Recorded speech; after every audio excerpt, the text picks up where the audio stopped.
So it's almost spring here in the land of Oz, and I'm getting excited. I love spring. But today I wanted to share with you some footage of the ponds throughout winter.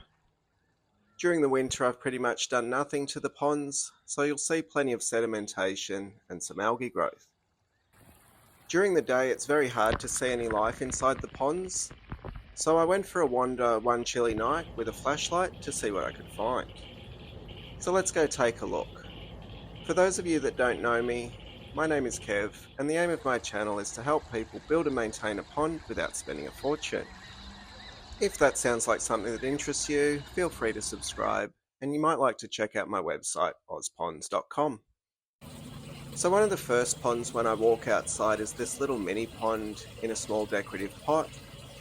This only has plants, some snails, and cherry shrimp. Even though it's winter, the shrimp are doing fine and have reproduced. Here the water temperature gets almost cold enough to freeze. It would actually get a thin layer of ice on it if it was outside, except it's under the veranda roof line. The next pond I looked in is the pond with the bog filter built inside the stream.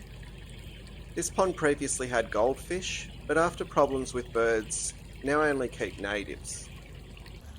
This was the pond I experimented with the ozone on a few months ago, and since I've turned it off, it's been growing a fair bit of algae. I'm just going to be patient and let the microorganisms recover, and that should take care of the issues. I'll probably also do a full flush on the bog filter this year. Anyway, in this pond I put in Murray River rainbow fish, Pacific blue eyes, honey blue eyes, firetail gudgeons, dwarf galaxias, southern pygmy perch, long-armed shrimp, snails, and there was a murray-coloured called Charlie. I'm sure I saw Charlie late in the summer, but I haven't seen him since. While I had the flashlight, I saw a few juvenile rainbows and blue eyes, and even some gudgeons. After checking out that pond, I moved up to another pond in a pot. In this one I put in shrimp and snails, and when I was transferring some plants from one of the wine barrel ponds with the blue eyes, there was a hitchhiker egg. I'd seen the baby fish in the daylight during the warmer months, but hadn't seen it all winter. I figured it was too young and weak, and probably died. Blue eyes aren't native to Victoria, so I assumed the cold weather killed it. But apparently not. From there I moved up into the stream that's part of my dream pond. I spent probably 45 minutes here. I really enjoyed seeing the shrimp going about their business.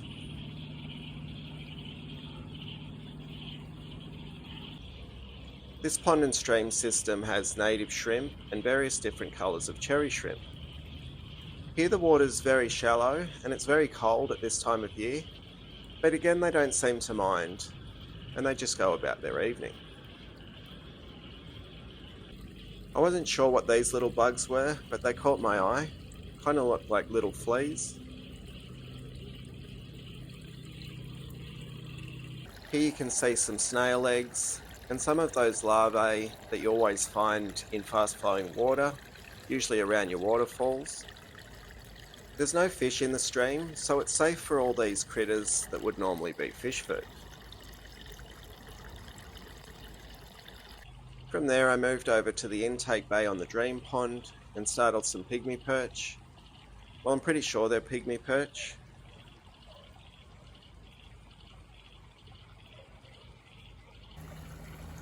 I saw quite a lot of fish in the pond, but it was really hard to get them on the camera. I think it's just the larger body of water and the fish didn't want to cooperate, they kept hiding.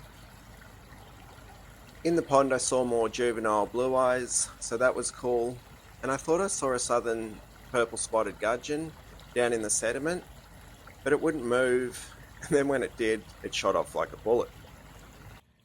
Here was a firetail gudgeon and a shrimp chilling out in the sediment in the shallow water.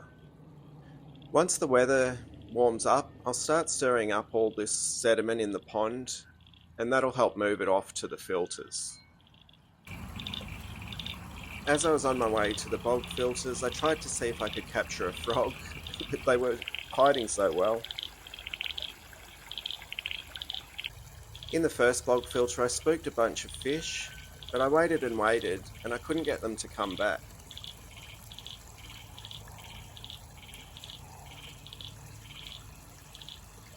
The second bog filter was full of shrimp, doing shrimp things.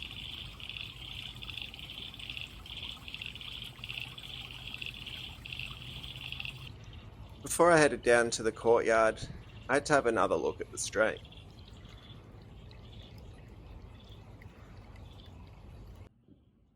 Down in the courtyard, the solar stream had plenty of young tadpoles enjoying the algae on the margins. This pond and stream has no fish, just shrimp and snails, so the tadpoles can safely grow into frogs.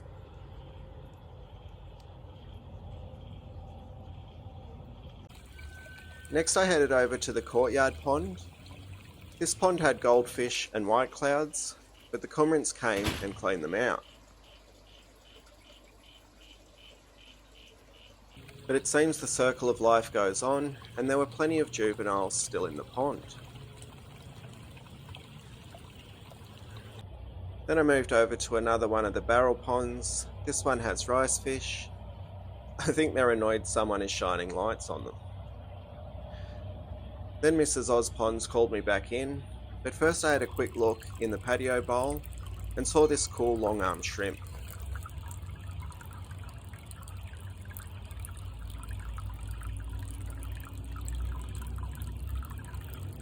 So that was my nighttime adventure over. It was nice to see that there was still life in the ponds, even though the birds did their best to remove it all.